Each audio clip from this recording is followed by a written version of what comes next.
Hey, yo, what's up, guys? Your boy Ed from Savij. You already know.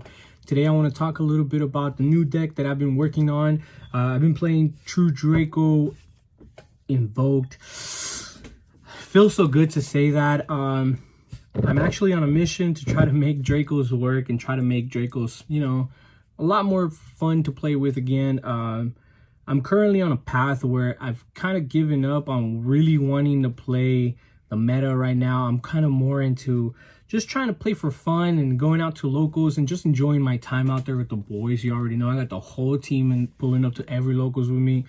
And today I went to go play True Draco Invoked.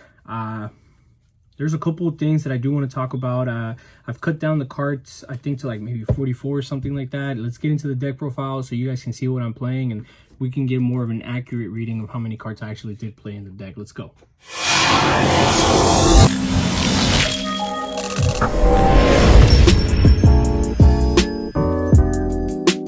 All right, so before we get started, I counted, we're at 45. I'm pretty sure I had cut like a couple of cards, but I honestly can't remember anymore.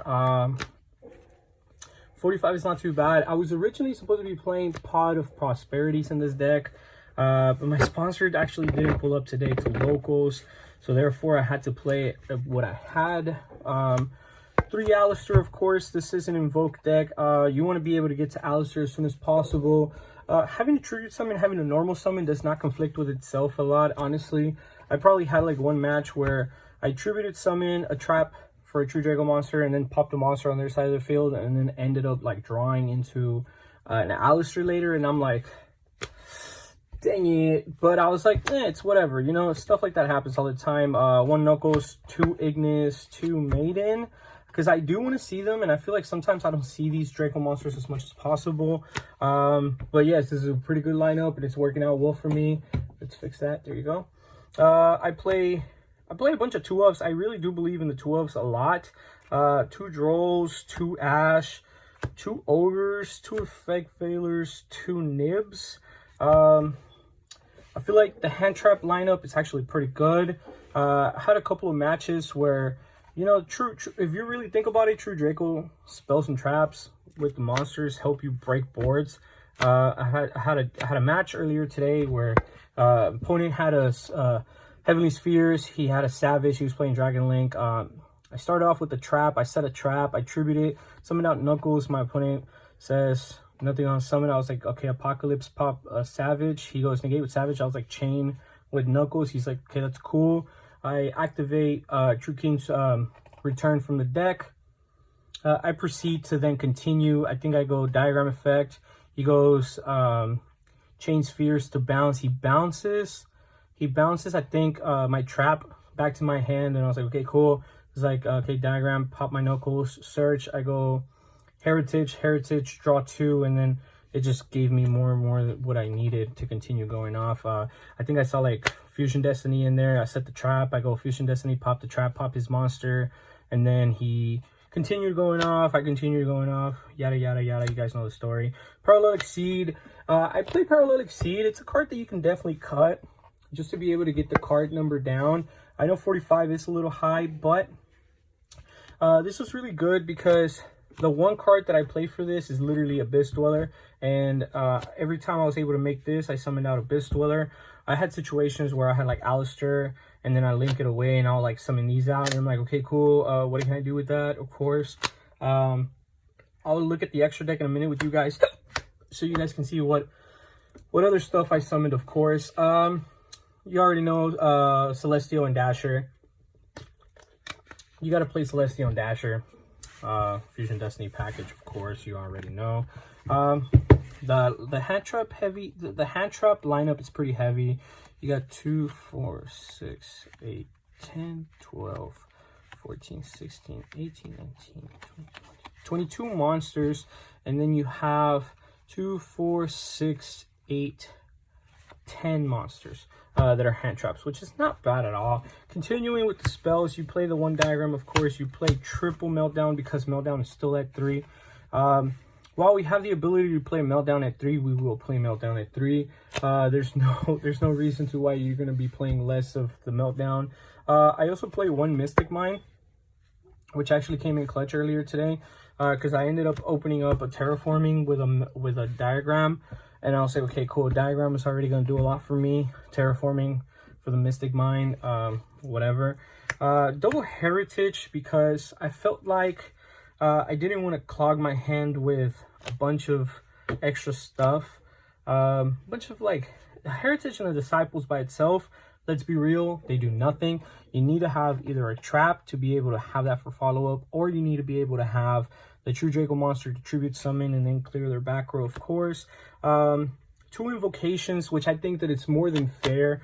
Of course, 2 Fusion Destinies, triple Forbidden Droplet, because Droplet is actually really good card. 1 Monster Reborn, this actually came in clutch today, and then 1 call by. So the way that Monster Reborn came in clutch today is that I had a True Draco Apocalypse on the board. It was set. I set it, I activate Droplets, I send it. I have the Dragoon's attack, of course. I activate the Apocalypse to pop my opponent's Dragoon, and then I Monster Reborn the Dragoon back to my side of the field. Am I nasty or what? We're going to go ahead and continue. I think this lineup is actually pretty good. I do think that the Pot of Prosperities were definitely missing. It's something that I definitely want to see and want to have more access to later on. Thinking about making the True Draco engine of this deck a little smaller, but for now I know that for sure these 4 are going to be staying around for a while.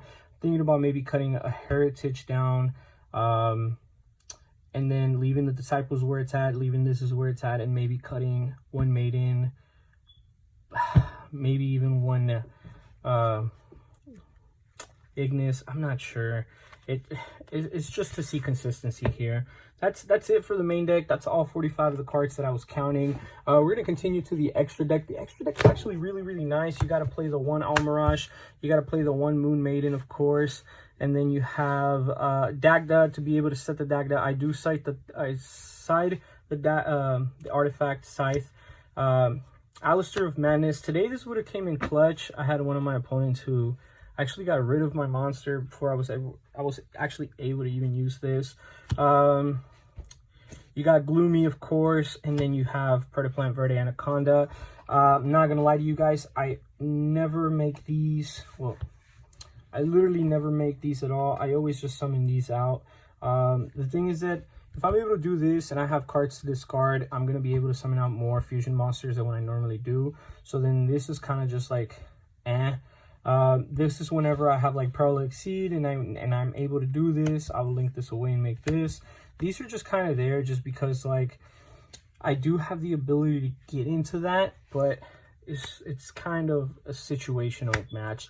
Abyss Dweller being one of the best rank 4 monsters that I can trust on. Raging for the fusions, Purgatrio for the fusions. I played double Algides. Double Algides actually came in clutch. I made 1 Algides earlier today with opponent's fusion with an opponent's DPE, and then later on I made another one with my Mechaba in the grave, and I was just like pop pop pop pop pop. Effect banish. Poof. Of course, double Mechaba being the best. Followed by, I think, Purgatrio. Purgatrio is so good. I literally made Purgatrio once today. I think I'm going to end up cutting 1. I think that's all you really need. You definitely just need 1. And then your DPE. These are my tokens. Yari no Shikamaru, the best the best Naruto character in the whole freaking show. DPE too good. I literally had matches where like DPE just kind of helps me control the match. You guys already know how that goes. Just being able to play this deck and being able to have the ability to do the stuff that I do with this deck, because if you really think about it, True Dracos can also Scythe lock, which is the craziest thing ever. Because besides having DPE Scythe, right, you can also just pop with a Disciples or a Heritage or whatever the situation is, right?